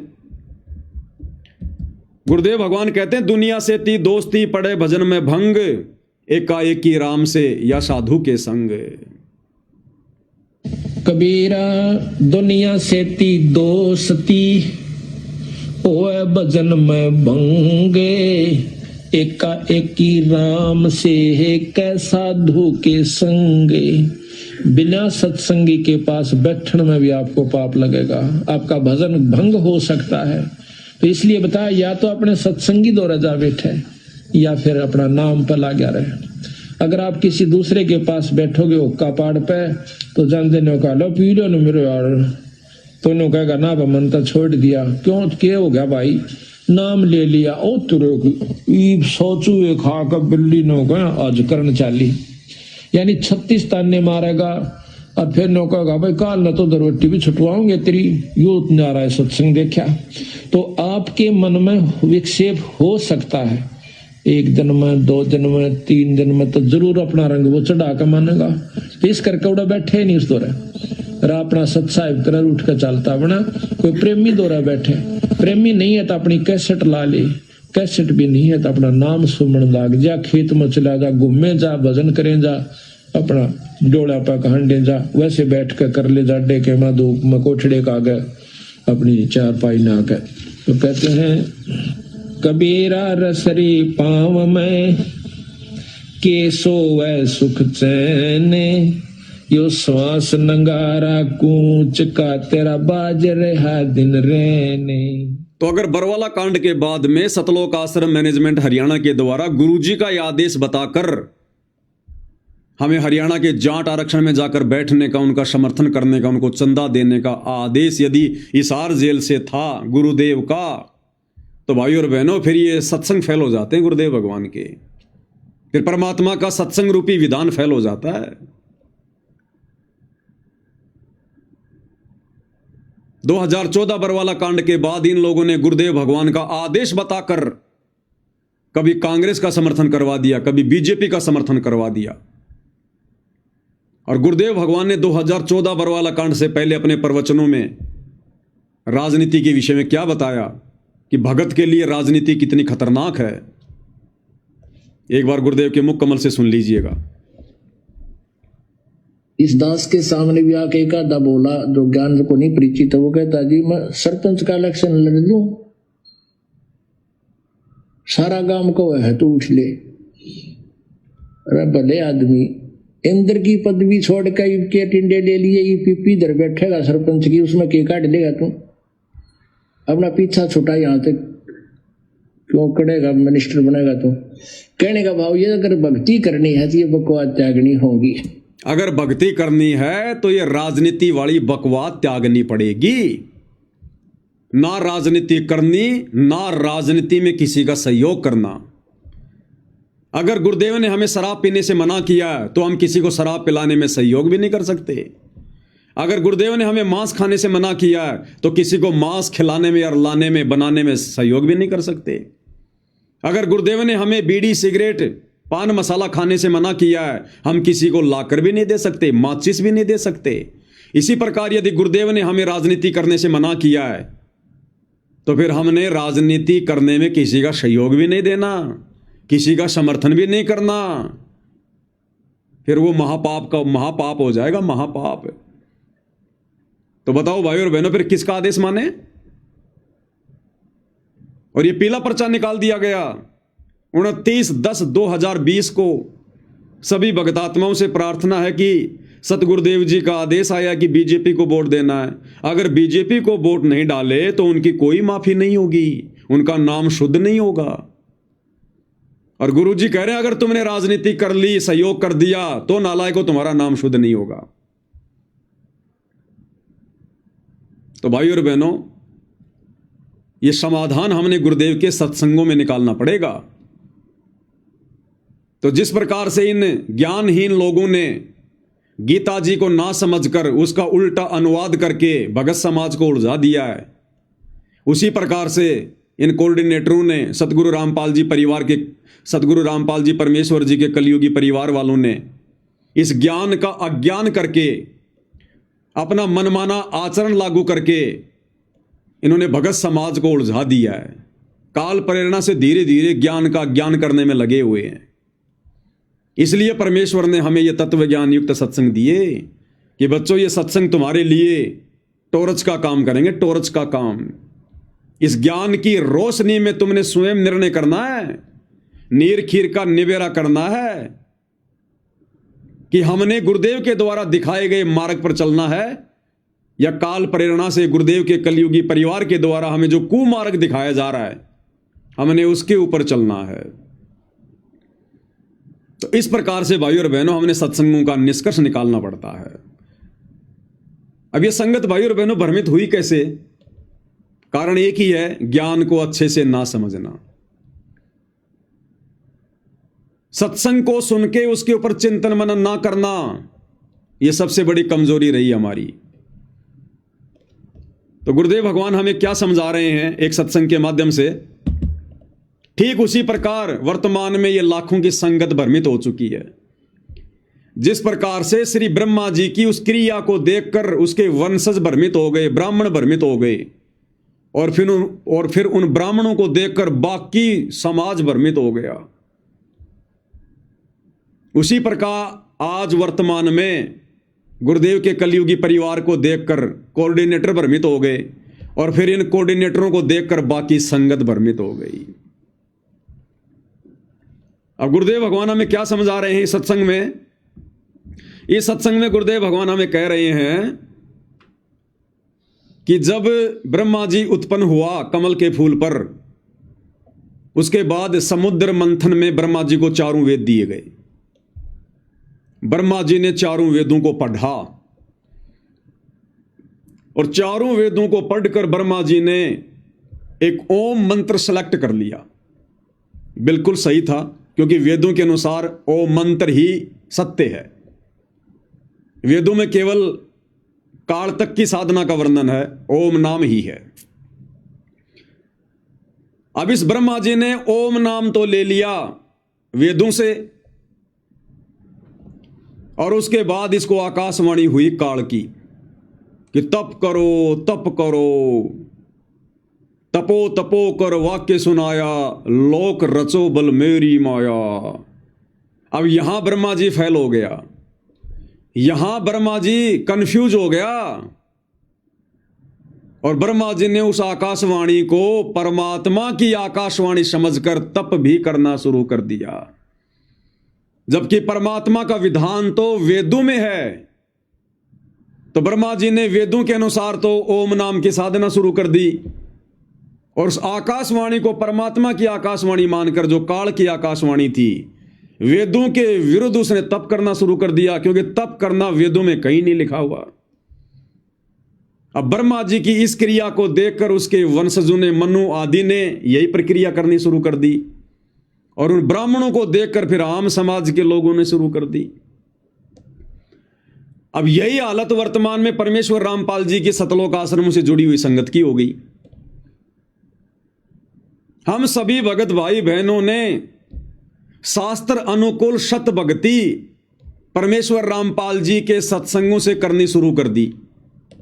जिस प्रकार वेदों से ब्रह्मा जी ने ओम नाम लेकर शत भक्ति करना शुरू किया, तो शत भक्ति शास्त्र अनुकूल साधना तो हम भगत भाई बहनों ने गुरुदेव के सत्संग सुन सुन के उनसे उपदेश लेकर करनी शुरू कर दी। बिल्कुल ओके। अब गुरुदेव भगवान के जेल जाने के बाद में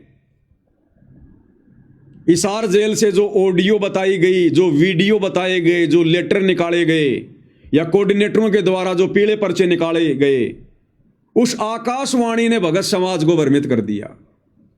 जिस प्रकार ब्रह्मा जी को काल ने आकाशवाणी करके वेदों के विरुद्ध साधना शुरू करवा दी।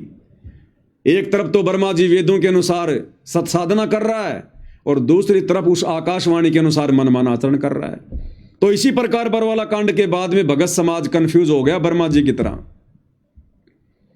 एक तरफ तो सतगुरु रामपाल जी के द्वारा बताई गई सत्य साधना कर रहा है, और दूसरी तरफ बरवाला कांड के बाद इन कोऑर्डिनेटरों के बहकाव में आकर, गुरुदेव के कलयुगी बेटा बेटी भाई बंधु रिश्तेदारों के बहकाव में आकर राजनीति भी शुरू कर दी, गुंडों की सीबीआई जांच शुरू कर दी, आन उपासना शुरू कर दी, मनमाना आचरण शुरू कर दिया, देखा देखी शुरू कर दी। ये इन्होंने मनमाना आचरण शुरू कर दिया। तो आज इस बेचारी नादान संगत की स्थिति ब्रह्मा जी की जैसी होगी, ब्रह्मा जी की जैसी। एक तरफ तो वेदों के अनुसार सत्साधना, एक तरफ तो गुरुदेव के सत्संगों के अनुसार सत्साधना, दूसरी तरफ काल की आकाशवाणी को परमात्मा की आकाशवाणी मान के मनमाना आचरण तप करना। तो दूसरी तरफ बरवाला कांड के बाद गुरुदेव के कलयुगी परिवार के पीले पर्चों के अनुसार नकली ऑडियो वीडियो जो एआई से बनाई जाती है उनके अनुसार राजनीति करना, गुंडों की सीबीआई जांच, स्टेडियम बनाना, आश्रम में हॉस्पिटल बनाना, दुनिया भर का आश्रम में पाखंड शुरू कर देना, आन उपासना करना, भंडारे लगाना, परशुराम की जयंती में जाना, ये शुरू कर दिया संगत ने। तो इस प्रकार से आज पूरी की पूरी संगत जो इन आश्रमों से जुड़ी हुई है, इनकी स्थिति श्री ब्रह्मा जी जैसी होगी, श्री ब्रह्मा जी जैसी, क्योंकि इन्होंने सत्संगों को आधार नहीं बनाया, और हम सत्सेवक भाई बहनों ने सत्संगों को आधार बनाया। हमें ये श्लोक वगैरह सब याद थे, हमें गुरुदेव के आशीर्वाद से ये बातें ध्यान रही कि भैया ब्रह्मा जैसी गलती हम नहीं करेंगे, कि एक तरफ तो सत्साधना भी कर रहे हैं और दूसरी तरफ मनमाना आचरण भी कर रहे हैं। तो ये परमेश्वर की हम सत्सेवकों पर एक विशेष मेहर, एक विशेष रजा रही परमात्मा की। अब भाई और बहनों, अगले सत्संग में गुरुदेव भगवान क्या कह रहे हैं? अगले सत्संग में गुरुदेव भगवान कह रहे हैं कि डॉक्टर तो मरीज को, यदि कोई शुगर का मरीज है तो डॉक्टर तो भैया उसको भूल कर भी चीनी खाने की सलाह नहीं देगा, मीठा खाने की सलाह नहीं देगा, चाहे वो कितना ही कुछ कहे। शुगर के मरीज को डॉक्टर कभी भी मीठा खाने की सलाह नहीं देगा। चाहे उसको अच्छा लगे चाहे उसको बुरा लगे। हां, कोई बाहर का व्यक्ति जो उसकी जान का दुश्मन है वो जरूर उसको शुगर दे देगा, चीनी दे देगा, मीठा दे देगा और बहुत अच्छी वस्तु बताकर देगा, तेरा रोग जल्दी कटेगा। एक बार सुन लीजिए गुरुदेव भगवान के मुख कमल से क्या कह रहे हैं परमात्मा। से कोई रोगी है, शुगर का मरीज, और वो मांगता है कि मुझे कुछ चीनी खाने दो, चीनी दे दो डॉक्टर जी। और डॉक्टर नहीं जो उसको शुगर चीनी दे देगा, मांगता रहेगा। हाँ, उसको मारना ही है तो ठीक है, ले भाई चीनी खा ले। हाँ, डॉक्टर नहीं देगा, बाहर जाकर किसी से मांगोगे वो दे देगा आपको आदेश, भाई मांग रहा है दे दे, वो आपकी जान का शत्रु बन जाएगा। तो भाइयों और बहनों, गुरुदेव भगवान अध्यात्म के डॉक्टर हैं। आप और हम जन्म मरण के रोगी हैं। आप और हमें शुगर का रोग है, जन्म और मरण का। अब गुरुदेव भगवान तो भाइयों और बहनों हमें वो कर्म बताएंगे नहीं जिन कर्मों से हमारी मर्यादा बिगड़े। हम शुगर के पेशेंट हैं, गुरुजी डॉक्टर हैं। गुरुजी हमें सलाह नहीं देंगे कि तुम राजनीति करो, किसी भी कीमत पर नहीं सलाह देंगे कि तुम गुंडों के सीबीआई जांच का समर्थन करो। संतों का और गुंडों का क्या मेल। तुम हरियाणा के जाट आरक्षण में जाकर बैठो, अपना समय और समाज से बर्बाद करो। गुरुजी आदेश नहीं देंगे। शुगर के मरीज को चीनी खाने की सलाह डॉक्टर नहीं देगा। तो ये जितने भी मर्यादा विरुद्ध जो कर्म 2014 बरवाला कांड के बाद संगत से करवाए गए हैं, ये उन लोगों के द्वारा करवाए गए हैं जो भगत समाज की जान का शत्रु है, दुश्मन है। कौन? काल। अब काल खुद तो आके चीनी खिलाएगा नहीं, मर्यादा तुड़वाएगा नहीं, वो कुप्रेरणा करके इन आश्रम वालों में, क्योंकि ये मर्यादा तोड़कर बैठे हुए हैं।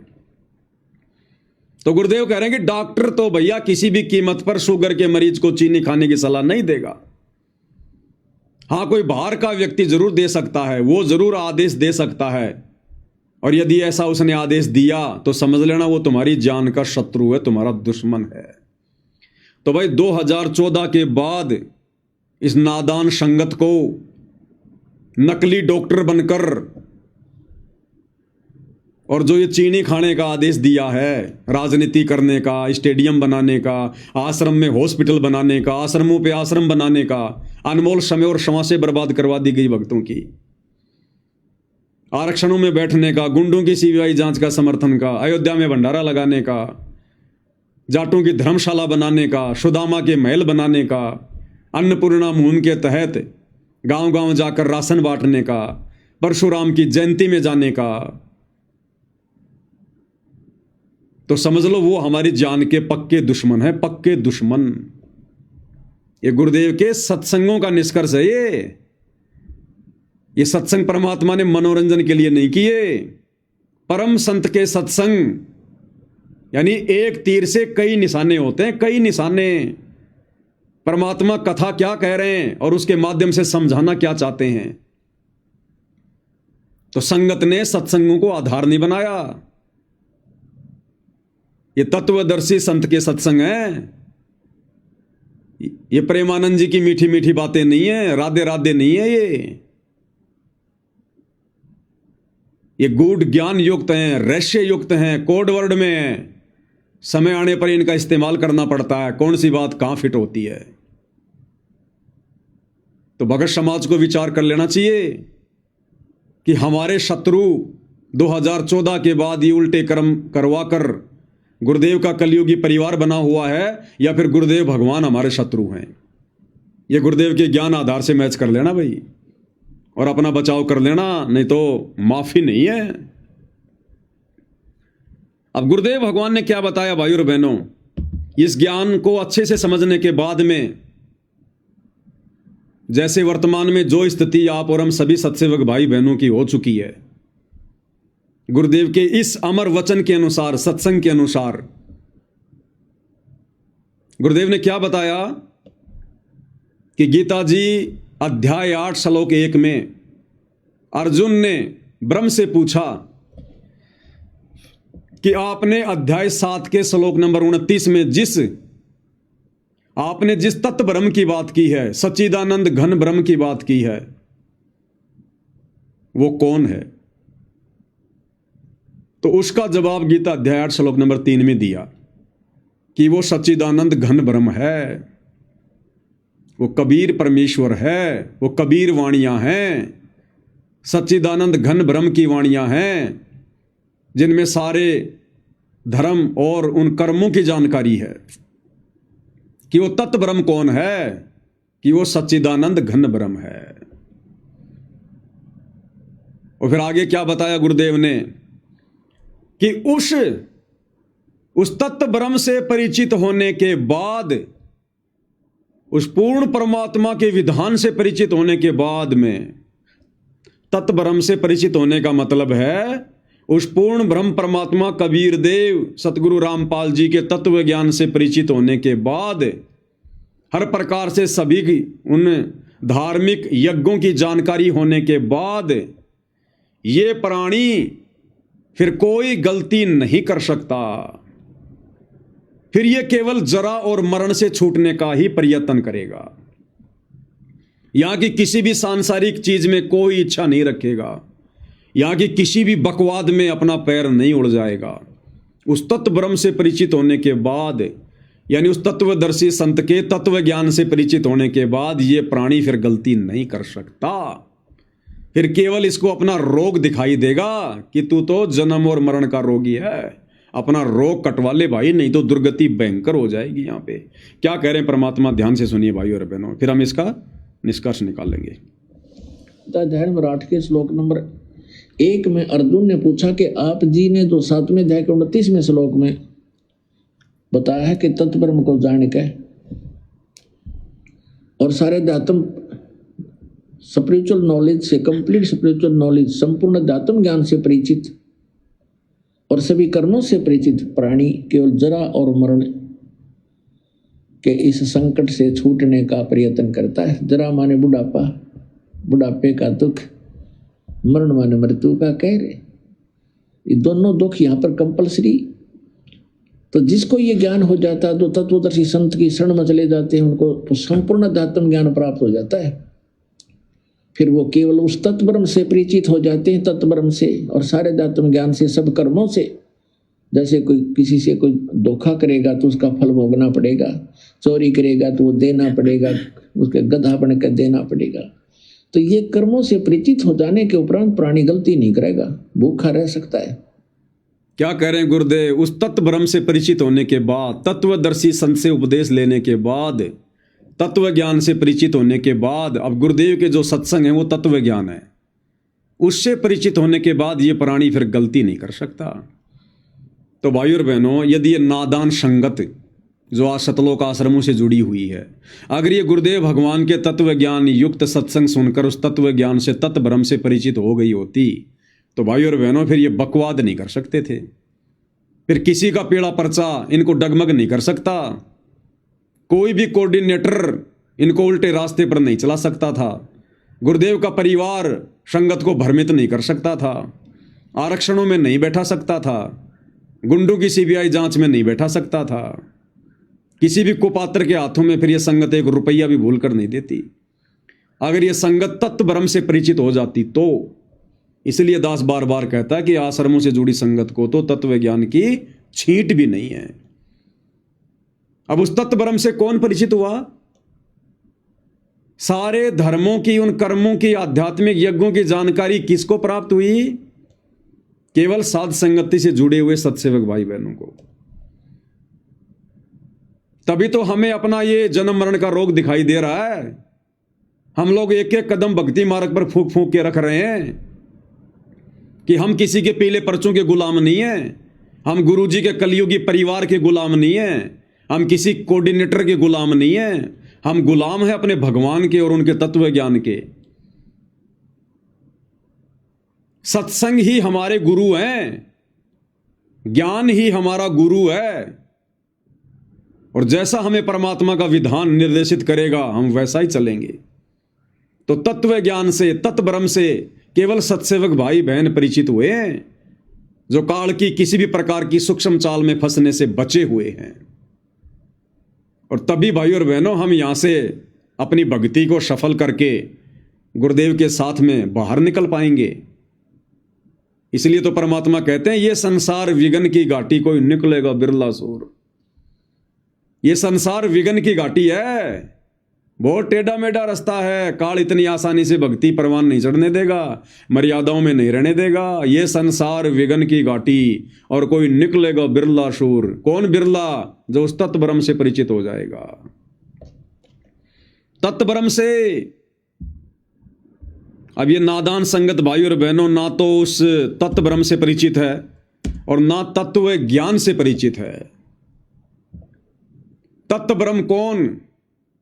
सबसे बड़ा परमात्मा, परम अक्षर ब्रह्म, सत्य पुरुष कबीर देव, जो वर्तमान में सतगुरु रामपाल जी के रूप में धरती पर प्रकट हैं। ये है वो तत्व ब्रह्म, सार ब्रह्म, सार शब्द, भक्ति का सार, भक्ति का मूल, भक्ति का निष्कर्ष।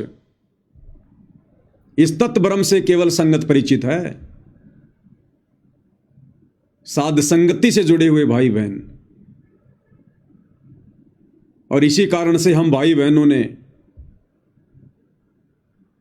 अपने गुरुदेव भगवान के अलावा किसी अन्य को परमात्मा मानने से बिल्कुल इनकार कर दिया।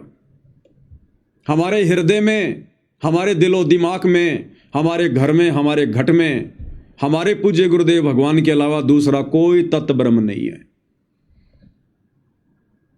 हमारे खुद के भाई बहन हमारे को भ्रमित करना चाहते हैं, हमें डगमग करना चाहते हैं काल प्रेरणा से।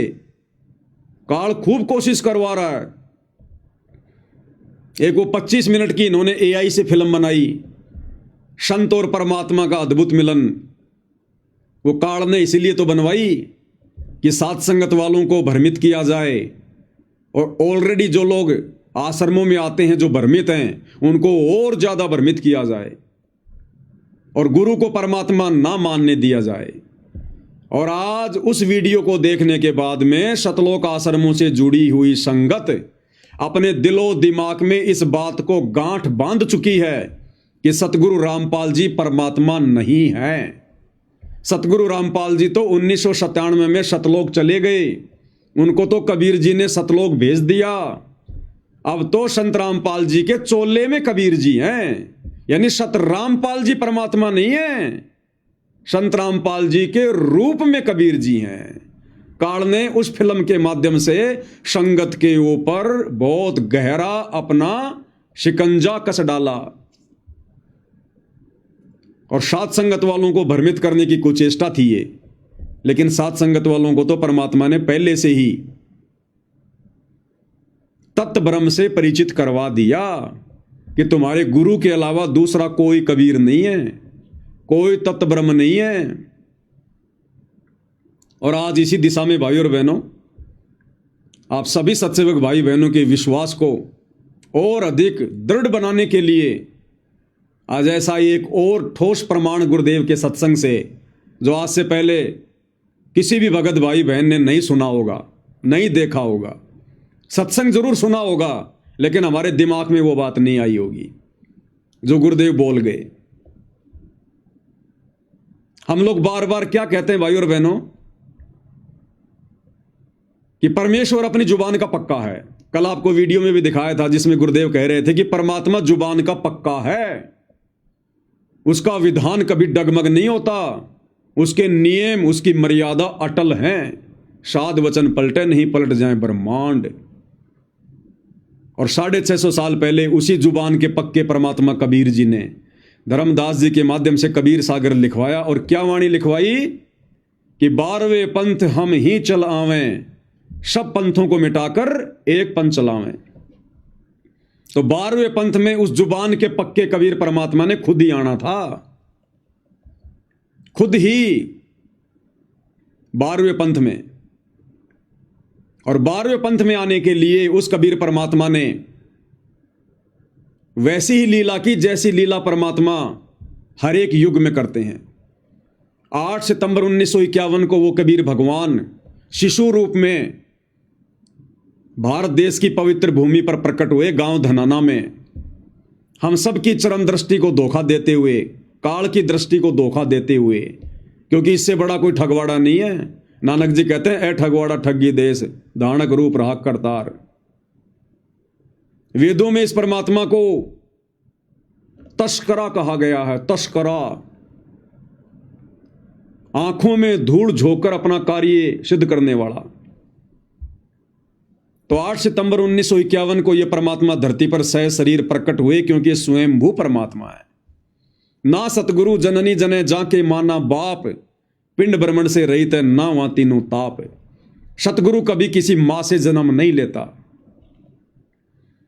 हाड़ चाम लहू ना मेरे कोई जाने सतनाम उपासी, तारण तरण अभय पददाता मैं हूं कबीर अविनाशी। अगर हम अपने गुरुदेव को सतगुरु कह रहे हैं तो हमने सतगुरु की परिभाषा से भी परिचित होना चाहिए कि ना सतगुरु जननी जने और जाके माना बाप। यदि आप सतगुरु रामपाल जी को सतगुरु कह रहे हैं तो फिर आपने उनको मां के गर्भ से जन्म लिया हुआ कैसे मान लिया? आप तो दोगला काम कर रहे हैं, दोगली बातें फिर भक्तों की। एक तरफ तो गुरु को सतगुरु कह रहे हैं और फिर उनको मां के गर्भ से जन्म लेकर आया हुआ 2 कोटि का जीव भी समझ रहे हैं, और 8 सितंबर को उनका जन्मदिन मना रहे हैं अवतरण दिवस के नाम पर, और कह रहे हैं हमारे गुरु जी का जन्म हुआ, हमारे गुरु जी का जन्म हुआ। तो इस परमेश्वर ने लीला की आने की, और फिर जब वो निर्धारित समय आया 17 फरवरी 1988 का, उस दिन परमेश्वर ने आदरणीय राम देवानंद जी को, जिन्हें हम अपना दादा गुरु कहते हैं, उनको अपना मुंह बोला गुरु बनाया। जैसे 650 साल पहले काशी में पंडित रामानंद जी को कबीर जी ने लोक दिखावे में अपना मुंह बोला गुरु बनाया। तो 17 फरवरी 1988 को परमेश्वर रामपाल जी ने, इस कबीर भगवान ने, आदरणीय गरीबदास जी के 12वें पंथ में प्रवेश किया। आदरणीय राम देवानंद जी से लीलामय तरीके से उपदेश लेकर, क्योंकि आदरणीय राम देवानंद जी गरीबदास जी के 12वें पंथ के लास्ट गुरु थे, लास्ट गुरु। और परमेश्वर ने उस पंथ में प्रवेश करना था, क्योंकि उनका वो समय आ रहा था, जब आवे 5505 तब ये वचन मेरा होगा साचा। 5000 और 500 जब कलयुग बीत जाए, महापुरुष फरमान तब जग तारण को आए। तो 1997 वाली उस बात को भी परमात्मा ने पूरा करना था। तो वो समय नजदीक आ रहा था, इसलिए परमेश्वर ने 12वें पंथ में प्रवेश करना था। अन्यथा कबीर सागर में उन्होंने जो वाणी लिखवाई, वो वाणी उनकी फैल हो जाती, और भगवान की वाणी फैल हो गई तो समझो भगवान फैल। क्योंकि भगवान क्या है? शब्द है। वाणी क्या है? शब्द है। हम हैं शब्द, शब्द हम माही, हमसे भिन्न और कछु नहीं। शब्द स्वरूपी राम, शब्द ही तो रूप है भगवान का। अगर भगवान का वचन फैल हो गया तो भगवान फैल हो गया, लेकिन वो जुबान का पक्का है। तो उन्होंने जो 650 साल पहले कहा था कि 12वें पंथ हम ही चलावें और सब पंथों को मिटाकर एक पंथ चलावें, तो 17 फरवरी 1988 को परमेश्वर रामपाल जी ने, इस कबीर भगवान ने, आदरणीय गरीबदास जी के 12वें पंथ में प्रवेश किया। और 6 साल एक परम भगत की भूमिका करके 1994 में इन्होंने अपना यथार्थ 13वां कबीर पंथ चलाया। 12वें पंथ हम ही चलावें, 17 फरवरी 1988 को आगे, और फिर सब पंथों को मिटाकर एक पंथ चलावें। अपने ज्ञान से इन्होंने सारे पंथों को मिटाया, और 1994 में परमेश्वर ने अपना नया 13वां पंथ चलाया। अब गुरुदेव भगवान क्या कह रहे हैं भाई और बहनों? हमारे विश्वास को परमात्मा और अधिक दृढ़ता दे रहे हैं छोटे से सत्संग में। और इस सत्संग में पूज्य गुरुदेव भगवान क्या कह रहे हैं? आपने हर एक सत्संग में सुना होगा जिसमें गुरुदेव भगवान कहते हैं कि मुझ दास को अपने पूज्य गुरुदेव जी से 1993 में सत्संग करने की आज्ञा मिली और 1994 में नाम उपदेश करने की। लेकिन आज क्या कह रहे हैं गुरुदेव भगवान? सारा मसाला, सारे संकेत गुरुदेव ने इन्हीं सत्संगों में छुपा कर रखे हैं, लेकिन समय आने पर परमात्मा उनका खुलासा कराते हैं ठीक के समय पर। इस सत्संग में क्या कह रहे हैं गुरुदेव भगवान? कह रहे हैं कि पुण्यात्माओं, इस दास ने सन 1988 से सत्संग करना प्रारंभ किया था। कब से? 1988 से। पहले आप गुरुदेव भगवान के मुख कमल से सुनिए भाई और बहनों, फिर आपको समझाते हैं कैसे। आपको दास ने बहुत बार बताया इन वेदों और गीता जी और पुराणों का ज्ञान दास को सन 2000 में हुआ। उससे पहले सन 1988 से सन 2000 तक 12 वर्ष तक इस दास ने इस गरीबदास साहिब जी की वाणी के आधार से सत्संग किया। सन 1988 से 2000 तक यानी 12 साल गुरुदेव कह रहे हैं कि दास ने सन 1988 से 2000 तक 12 साल सत्संग, और क्या कह रहे हैं, इस दास ने सत्संग 1988 से करना शुरू किया और 1988 से लेकर सन 2000 तक यानी 12 वर्ष तक आदरणीय गरीबदास जी के सदग्रंथ साहिब को आधार बनाकर सत्संग किया। एक बार फिर से सुन लो भाई और बहनों। वर्ष तक 1988 से सन 2000 में हुआ।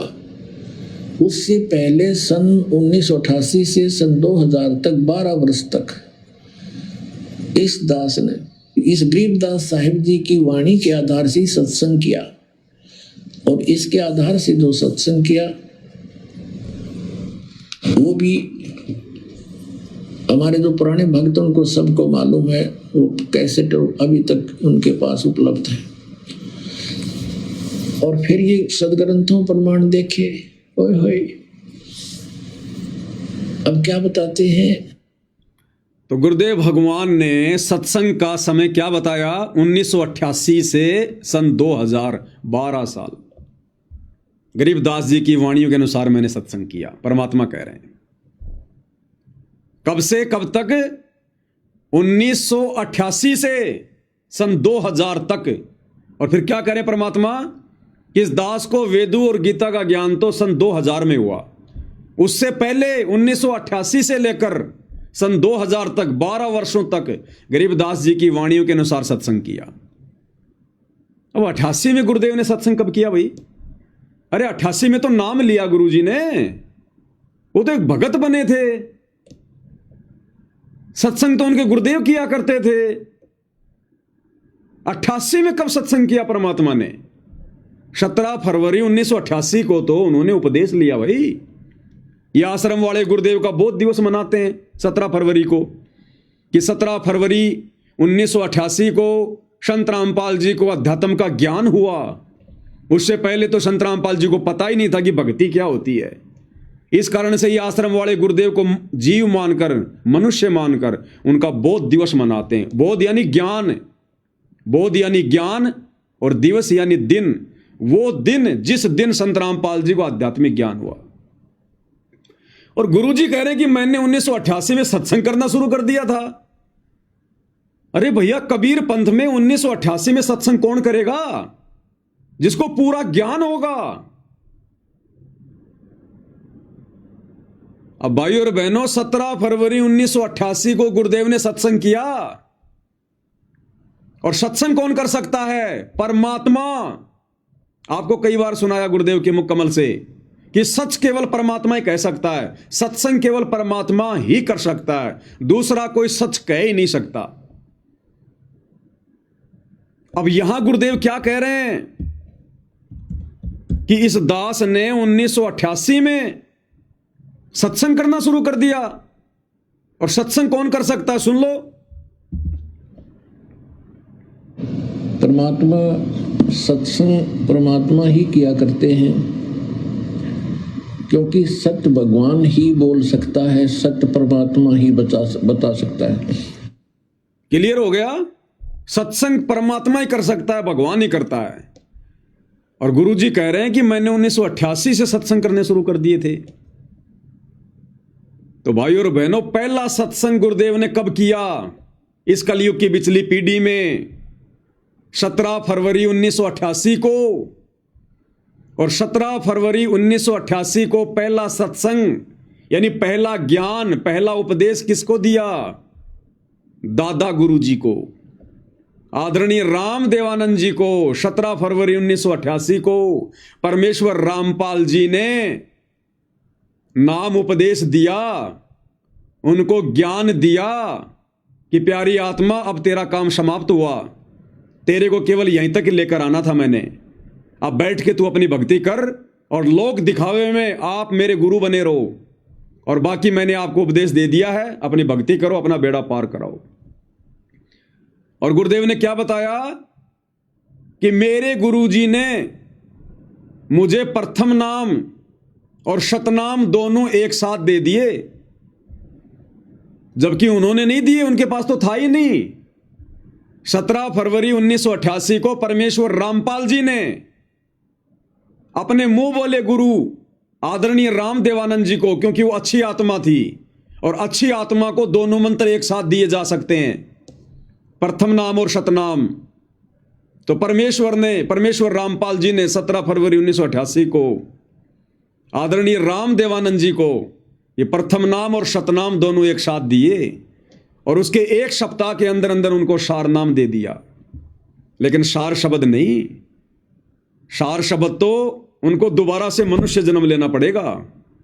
गुरु का गुरु बन के कभी कोई पार नहीं हो सकता। यहां से गुरु की भूमिका निभा के कोई पार नहीं हो सकता। 650 साल पहले पंडित रामानंद जी ने कबीर जी के गुरु की भूमिका निभाई, पार हो गया, दोबारा से जन्म लेना पड़ा। तो 1988 में पहला सत्संग गुरुदेव भगवान ने 17 फरवरी के दिन, जिस दिन को ये नादान सतलोक आश्रम वाले गुरु को मानुष मानकर और बोध दिवस के रूप में मनाते हैं। हम सत्सेवक भाई बहन नहीं मनाते, कभी नहीं मनाया। हम तो इनको भी मना करते हैं उल्टा कि क्यों मूर्खता कर रहे हो, कल को पछताना पड़ेगा। अरे जगत गुरु वो होता है जो पूरे संसार को ज्ञान दे, और जगत गुरु का कभी बोध दिवस नहीं मनाया जाता। दूसरे से ज्ञान लेकर कभी कोई जगत गुरु नहीं बनता। तो भाई और बहनों, जो गुरुदेव भगवान कह रहे हैं ना कि इस दास ने 1988 से 2000 तक सत्संग किए, तो 1988 में सत्संग, और सत्संग कौन कर सकता है? भगवान। इसलिए अब वो वाणी सत्य साबित होती है कि 12वें पंथ हम ही चलावें। ये कबीर परमेश्वर स्वयं है, ये जुबान का पक्का है। ये कलयुग की बिचली पीढ़ी है भाई और बहनों। परमात्मा आप और हमें एडी से चोटी तक फुल कर देंगे। गुरु को मानुष मानने की गुंजाइश रत्ती भर भी नहीं रहेगी, रत्ती भर भी, जो आत्मा मोक्ष की अधिकारी होंगी। इसलिए परमेश्वर ने सात संगतियां शुरू करवाई, क्योंकि अपने द्वारा किए गए सत्संगों का निष्कर्ष गुरु नहीं निकालेगा। गुरु ने वेदों का निष्कर्ष निकाल दिया, गीता जी का निकाल दिया, पुराणों का निकाल दिया, दूसरे संतों के सत्संगों का निष्कर्ष निकाल दिया, लेकिन अपने सत्संगों का निष्कर्ष कभी गुरु निकाल के नहीं देगा। उसके लिए गुरु ने सात संगतियां शुरू करवाई है, और हम जैसे 2 कोटि के जीवों को परमात्मा ने सद्बुद्धि बख्शी है। तो धरती पर स्वयं कबीर भगवान है, परमेश्वर है, और ये परमेश्वर किसी की जमानत के भरोसे नहीं है, किसी कोर्ट की यश के भरोसे नहीं है, किसी जज के भरोसे नहीं है। ये अपनी मर्जी का मालिक है। ये 1 सेकंड में यहां, 1 सेकंड में सतलोक। तुम्हारे जज को तो पता भी नहीं चलता दिन में कितनी बार सतगुरु रामपाल जी हिसार जेल से सतलोक जाते हैं और कितनी बार वापस आकर बैठ जाते हैं। ये अबंध परमात्मा है। गरीब ऐसा सतगुरु हम मिल्या, बेपरवाह अबंध, परम हंस पूर्ण पुरुष, रोम रोम रविचंद। अरे यहां की अदालतें छोड़ दो, यहां के जज तो छोड़ दो। गुरुदेव भगवान कहते हैं, बच्चों ये दास धर्मराज के दरबार में, वो धर्मराज जो एक ब्रह्मांड का सुप्रीम जज, जो ब्रह्मा विष्णु महेश का भी मुकदमा अपने हाथ में लेके चलता है, उस धर्मराज के दरबार में हमारे वकील बनकर, हमारे एडवोकेट बनकर, लीगल एडवोकेट बनकर, और ये सतगुरु रामपाल जी परमेश्वर हमें वहां से बाइज्जत बरी करवाएंगे। फिर इनको भला यहां कौन सा जज बांध के रख सकता है? कौन सी जेल बांध के रख सकती है? अपनी मर्जी के मालिक हैं।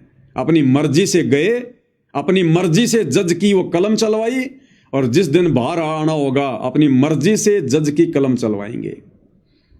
तो ये परमेश्वर तो हम सबका लीगल एडवाइजर है। नहीं पता तो सुन लो भाई। न किसी का कर्ज ले रखा हो और वो कहेगा भाई तुझे जब छोड़ूंगा तो मेरा कर्ज दे देगा, तो हम इसका कर्ज दे देंगे, छोड़ेगा, छोड़ना पड़ेगा इसको। तो स्वयं भी अपना वायदा करता है। तो इसके सतर की जो भक्ति है, हम त्रिकुटी पर जाकर परमात्मा आपके साथ होगा इस दास के रूप में। क्या कह रहे हैं कि परमात्मा आपके साथ होगा त्रिकुटी पर धर्मराज के दरबार में इस दास के रूप में, यानी गुरुदेव कह रहे हैं मेरे रूप में। तो आज क्या गारंटी है कि गुरुदेव के रूप में परमात्मा नहीं होंगे? अरे त्रिकुटी पर क्या पता चलेगा कि गुरु जी के रूप में परमात्मा है? जब वहां पता नहीं चलेगा हमें, तो वर्तमान में भी क्या पता भाई, परमात्मा ही हमारे गुरु जी के रूप में। फिर हम ये बात क्यों नहीं स्वीकार कर रहे भाई? त्रिकुटी पर कौन सा हमारी आंखों के सामने गुरु जी में कबीर जी घुसेंगे? तो वर्तमान में फिर हम ये विश्वास क्यों नहीं कर रहे कि वर्तमान में भी तो हमारे गुरु जी के रूप में कबीर भगवान है?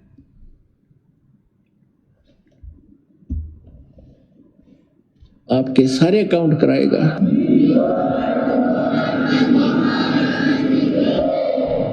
और वहां पर आपके एडवोकेट का काम करेगा परमात्मा इस दास के रूप में। और ये सारे मंत्र बोल बोल सुनाओगा वहां जाकर धर्मराज के दरबार में कि लो जी आपके विधान में है सर्वधर्मान परित्यज्यमाम एकम शरणम व्रज, उसके 70 की ये पूंजी पकड़ो। फिर वो बोलते नहीं, उनको वो विवश होकर के वह पूंजी जमा करनी पड़ती है, क्योंकि लीगल एडवाइजर साथ होता है, वो होता है भगवान खुद ही, और उनको मालूम हो जाता है।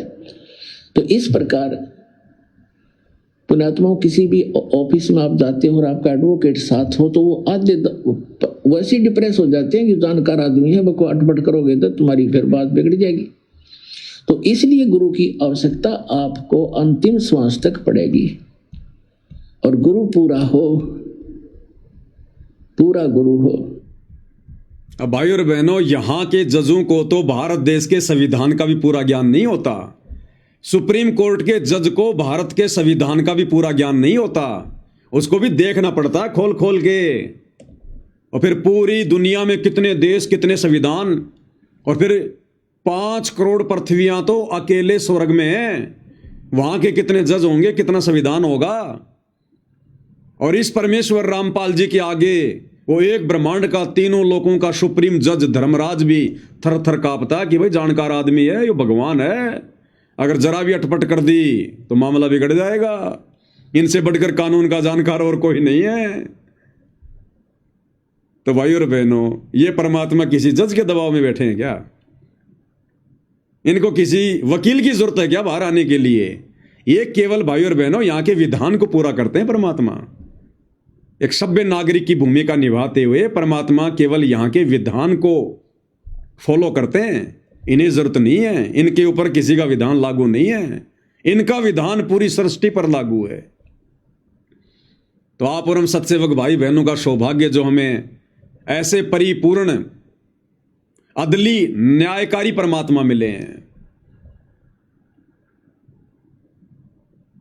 तो अब भाई और बहनों, हमारे हृदय में कैसे समा सकती है ये बात कि हमारे गुरुजी केवल मानुष हैं, एक जीव हैं। 1997 में सतलोक चले गए, इनके चोले में कबीर जी आकर अपना काम कर रहे हैं। अरे चोले में आकर तो ये काल करता है काम, जैसे गीता का ज्ञान देते समय श्री कृष्ण जी के चोले में घुस गया, दूसरे के शरीर में घुस के अपना काम काल करता है, भगवान नहीं करता। उन्हें जरूरत नहीं है।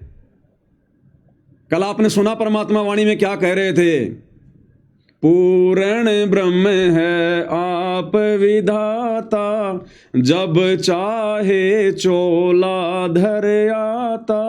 जब चाहे परमात्मा चोला धार के आ जाएगा। इन्हें जरूरत नहीं है किसी के शरीर को काम में लेने की, किसी के अंदर घुसने की, या कोई अपना दास भेजने की।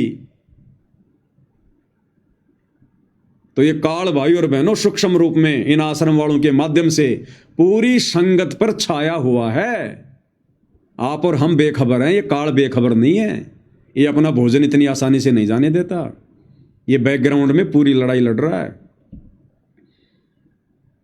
तो हम सत्सेवक भाई बहनों के ऊपर कितनी रजा, कितनी बड़ी मेहर, हम इसकी एक भी बकवाद का हिस्सा नहीं बने, हम इसकी एक भी चाल में नहीं फंसे। तो परमेश्वर कैसे आप और हम भाई बहनों को, साथ संगत वालों को बाईपास निकाल के ला रहे हैं इस परीक्षा के समय में। इसलिए भाई और बहनों, जितना हो सके उतना परमात्मा का गुण गाओ, मालिक का बार बार धन्यवाद करो। ये परमेश्वर हम नीचों पर ऐसी दया, ये मालिक हमारे अंदर ऐसा क्या था, आपने क्या देखा भगवान, आपके तो सभी बच्चे, फिर हमारे ऊपर ऐसी विशेष मेहर क्यों। तो ये तो गुरुदेव को पता है भाई और बहनों, ऐसी विशेष मेहर क्यों। और इस मेहर को हमने इसी प्रकार से ज्ञान को आधार बना के रखना है भाई और बहनों। अंतिम श्वास तक ये काल बहुत झटके देगा, बहुत लड़ाइयां लड़ेगा भी, बहुत बकवाद करवाएगा। इसका तो यही काम है, बकवादी का काम ही बकवाद करना होता है। तो आप और हम भाई बहनों ने सावधान रहना इसी प्रकार से, गुरुदेव की आड़ लेकर, गुरुदेव की ओट लेकर, गुरुदेव की पीठ पीछे खड़े होकर, क्योंकि हमारा सबसे बड़ा सहारा हमारा गुरु है और कोई नहीं। तो भाई और बहनों, परमात्मा के आशीर्वाद से इसी प्रकार इस तुच्छ जीविया से हम उनकी महिमा करते रहें, ज्ञान आधार से भक्ति मार्ग पर आगे बढ़ते रहें, और गुरुदेव भगवान अपनी मेहर इसी प्रकार से हमारे ऊपर बनाए रखें। तो आज की साथ संगति में केवल इतना ही। गुरुदेव हम सबको आशीर्वाद दें, आज्ञा दें, हमारा मार्गदर्शन करें। बंदी छोड़ सतगुरु रामपाल जी परमेश्वर जी की जय हो।